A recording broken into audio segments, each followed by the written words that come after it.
Aunty coffee. ಎಲ್ಲೋ ಹೋಗ್ತೀನಿ ಅಂತ ಹೇಳಿದ್ದೆ, ಹೋಗ್ಲಿಲ್ವಾ? ಹೋಗೋಣ ಅಂತ ರೆಡಿ ಆಗಿದ್ದೆ ಆಂಟಿ. ಆರ್ಯ ಅವ್ರು ಬೇಡ ಅಂತ ಹೇಳಿದ್ರು. ನೀನು ಹೊರಗಡೆ ಹೋಗೋದ್ರಿಂದ ಅವನಿಗೇನು ತೊಂದರೆ ಅಂತೆ?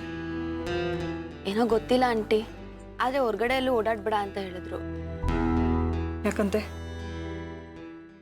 ನಿಮ್ಮ ಕಡೆಯವ್ರು ಏನಾದ್ರು ಮಾಡ್ಬೋದು ಅಂತ ಇರ್ಬೋದು. ಏನು ನಿನ್ನ ಮಾತಿನ ಅರ್ಥ? ನಮ್ಮ ಕಡೆಯವ್ರಂದ್ರೆ?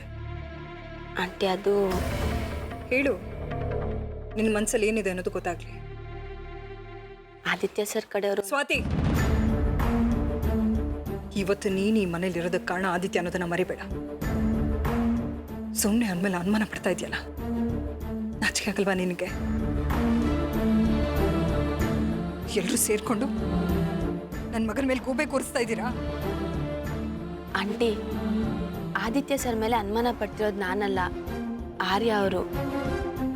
ಅದು ಅಲ್ಲದೆ ಅವ್ರಿಗೆ ಬಂದಿರೋ ಬುದ್ಧಿಯೆಲ್ಲ ನಿಮ್ಮ ಮೊದಲನೇ ಗಂಡನಂತೆ, ಹೌದಾ? ಇದನ್ನೆಲ್ಲ ಅವ್ನು ಹೇಳ್ಕೊಟ್ಟ ನಿನಗೆ? ಅವನ ಬಗ್ಗೆ ಮಾತಾಡ್ತಾ ಇದ್ರೆ ತಿನ್ನಿದ ಗಂಟ್ಲಲ್ಲಿ ಇಳಿಯಲ್ವಂತ? ಇಷ್ಟು ದಿನ ಅವನೊಬ್ಬನೇ ಮಾತಾಡ್ತಾ ಇದ್ದ, ಇವತ್ತು ನೀನು ಮಾತಾಡ್ತಾ ಇದೀಯ. ಆಂಟಿ, ಇದರಲ್ಲಿ ಆರ್ಯ ಅವ್ರದ್ದೇನೂ ತಪ್ಪಿಲ್ಲ. ಫ್ರ್ಯಾಂಕ್ ಆಗಿ ಹೇಳಬೇಕು ಅಂದರೆ ಇದೆಲ್ಲ ನನಗೆ ಅನಿಸಿದ್ದು.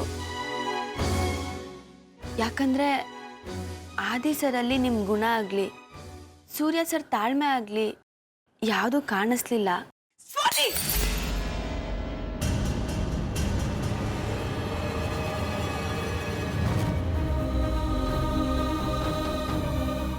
ಈ ಮನೇಲಿ ನಿನ್ಗೆ ಎಷ್ಟು ಕೆಲಸ ಇದೆಯೋ ಅಷ್ಟು ನೋಡ್ಕೊಂಡು ಸುಮ್ಮನೆ ಇರಬೇಕು. ನನಗೆ ಹಾಗನ್ನಿಸ್ತಾ ಇದೆ, ಹೀಗನ್ನಿಸ್ತಿದೆ ಅಂಥೇಳಿ ನೀನು ಮನ್ಸಿಗೆ ಬಂದಿದ್ದನ್ನೆಲ್ಲ ಮಾತಾಡೋದಲ್ಲ. ಇದ್ರ ಪರಿಣಾಮ ನೆಟ್ಟಿಗಿರಲ್ಲ.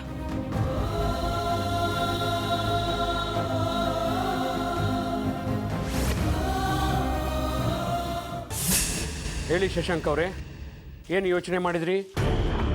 ನಿಮ್ಮ ಅಳಿಯನ್ನು ಉಳಿಸ್ಕೋತಿರೋ ಇಲ್ಲ ಮುಗಿಸ್ತಿರೋ? ಮುಗಿಸ್ಬೇಕು ಅಂತ ಡಿಸೈಡ್ ಮಾಡಿದ್ದೀನಿ. ನೀವು ಹೇಳಿದ್ದು ಕರೆಕ್ಟು. ಅವನು ನಮ್ಮನೇಲಿ ಇದ್ದಷ್ಟು ದಿವಸ ನನಗೆ ನೆಮ್ಮದಿ ಇರಲ್ಲ. ನೀವು ಹೇಳಿರೋ ದಾರಿನೇ ಸರಿ. ನೀವು ಹೂ ಅಂದರೆ ಈಗಲೇ ಹಣ ಕಳಿಸ್ತೀನಿ. ಹಾಂ, ನಾನು ಅದನ್ನು ಮುಟ್ಟಲ್ಲ. ಆ ಹಣಕ್ಕೂ ನನಗೂ ಸಂಬಂಧನೇ ಇಲ್ಲ. ಇದು ಸೇರಬೇಕಾಗಿದ್ದು ನಿಮ್ಮ ಅಳಿಯನ್ನು ಸಾಯಿಸೋ ಸುಪಾರಿ ಕಿಲ್ಲರ್ಸ್ಗೆ. ಅದೇನೋ ಸರಿ, ನೀವೇ ಅವರು ಕೊಡ್ಬೋದಲ್ವಾ?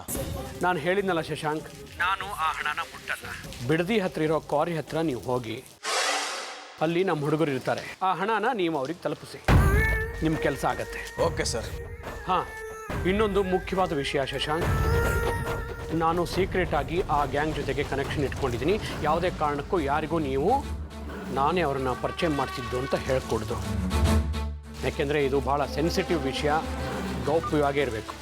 ಗೊತ್ತಿದೆ ಬಿಡಿ, ನಿಮ್ಮ ಹೆಸರನ್ನ ಎಲ್ಲೂ ಹೇಳಲ್ಲ. Okay Shashank, be careful. Okay, bye.